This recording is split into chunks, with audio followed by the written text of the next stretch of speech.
This is not what I normally do, but we have to talk about Colleen Hoover. Again, it's not my fault that she wrote a bad book, but it is my fault that I read it.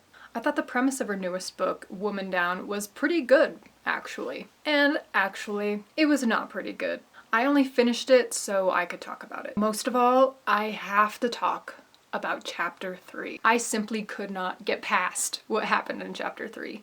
It tainted the rest of the book for me, honestly. I realized this novel was a bad thriller because it used a concept of an idea of a thriller as a veneer over what the book really is, which is a non-apology letter. It's beyond a little cheeky, her writing a book about a fallen female author who is just misunderstood by her audience. Not subtle at all.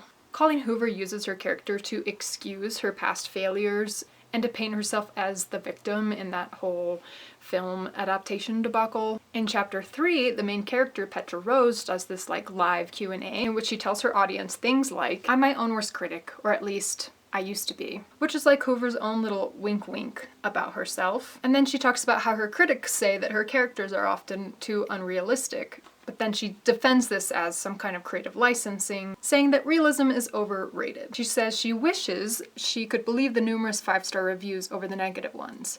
The praise is right there, outnumbering the criticisms. And this also obviously reads as some kind of fictional but diaristic exercise for Colleen Hoover. I think she's trying to process the last few years of her career, but in a way that dismisses all valid criticism and basically says, ignore the haters. This felt like some kind of defense mechanism Trojan horse. You think you're getting a thriller, but then you just get this watered down diatribe of Colleen Hoover trying to clear her own name. And then her character goes on to make some incredibly stupid and actually unrealistic choices. Not unrealistic in some creatively fictional kind of way, but just these people don't act and talk in a way that is consistent with human psychology. There's a difference. But this can't be criticized because, as she says in chapter 3, but there's really no wrong, is there? Every human responds differently to situations. Yes and no. You can't use that as an excuse to write incoherent characters. I know this is such low-hanging fruit and I hate haranguing an author like this, but then I read the author's note. She says, "Please, I beg of you, do not try to make ties between my personal life and the story, as there are none." Nice try, Colleen. Nice try.